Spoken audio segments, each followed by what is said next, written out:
Okay, so these are the 5-step process of alignment to healthy boundaries. And this is to achieve ultimate happiness. So these are my 5 steps we get to setting healthy boundaries. Okay, so first we want to go through the process of knowing yourself deeply. A lot of people say, oh, I know who I am. But knowing yourself deeply comes with questioning yourself, and questioning yourself and not in defense.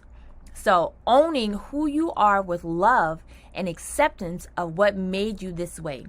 So your bad experiences, even your good experiences, all have made you to who you are today. You know what I'm saying? If you've had a bad experience to where now you're a super organizer or you're very disciplined, which we're going to get to, that's a great thing. That's made you who you are today, and that has worked out for you, whether it's in business or just in your personal life. It has worked out for you. It has made you who you are. Accept it and love it, right? And then again, our core values and integrity. And if you were at the Atlanta workshop, I gave the example of the Migos, they're a rap group, who says, walk it like you talk it. Practicing what you preach. You know what I'm saying? You know how people contradict themselves, or, they say, oh yeah, I don't like people who steal, but honey, you're stealing. You're stealing all the time. Or you don't like liars, but you find yourself saying little white lies. Okay, so then you're not practicing what you preach. You're doing the opposite. And then self-reflection, meditation and evaluation of self. And when I'm saying meditation, I'm not saying meditation like, get your incense and put on your music and then just sit. No, I still want you to have a space for yourself to where you process how you're showing up, how you've shown up, how you're being perceived, your actions that day, during the week. How is life going for you right now? Reflecting on you and your life. Self-awareness is the present moment of that, right?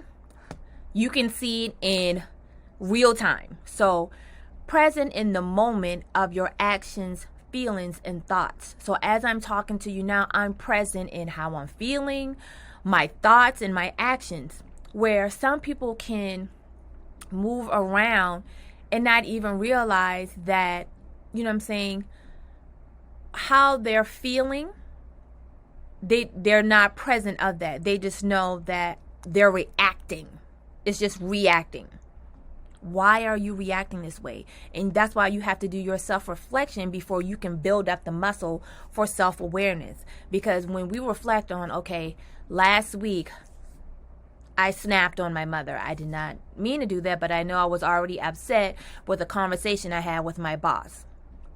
We self-reflected on that. I know next time I need to catch myself, make sure I'm in a calm state before I talk to my mom, because I don't want to always lash out on people. So then now, self-aware, you're in the moment of having a conversation and you feel yourself about to snap or go off. I just need 5 minutes.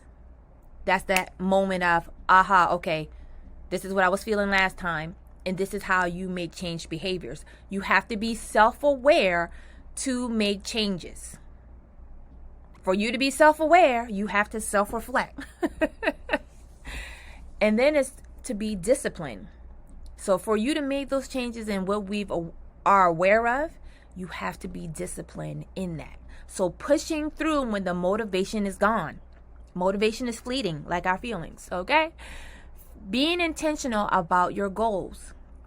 What is the destination? What is the goal? You're putting your destination in the GPS. The destination is the goal. If the goal is by next year, I want to show up more assertive. I want to show up more confident. I want to show up more knowledgeable about a certain thing. Okay, that's the goal.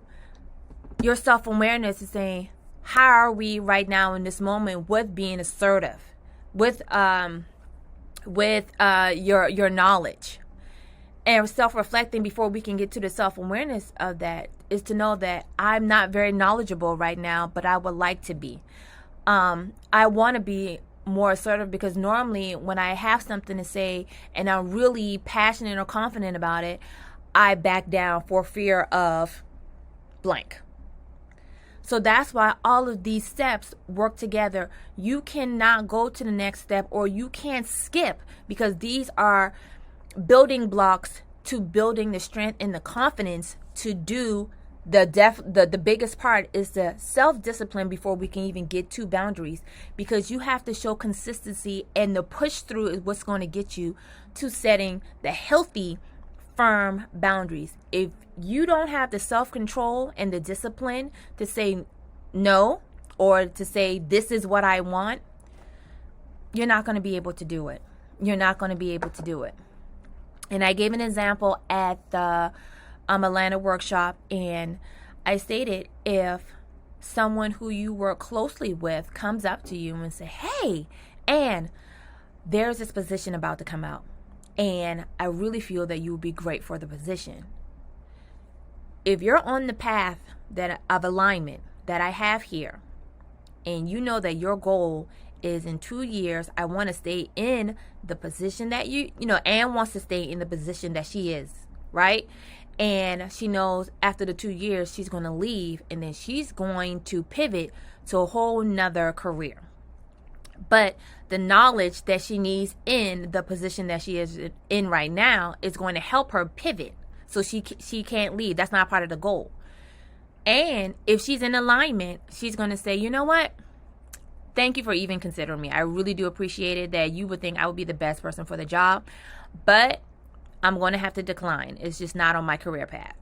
But out of any of these areas, and Anne is weak or not in alignment, she's going to second guess herself. She's going to be confused. She's going to be happy that she's getting this validation from outside of her, and she is going to say yes. And then she's going to realize that this was not the move that she needed to make. It kind of derailed her off her goals. She's not getting the knowledge and the information that she needed to pivot. Now she's resentful, and now she's snappy. Now she's angry, Anne. But all of this could have been avoided if we were in alignment and we stayed on the path by having self-discipline. Okay?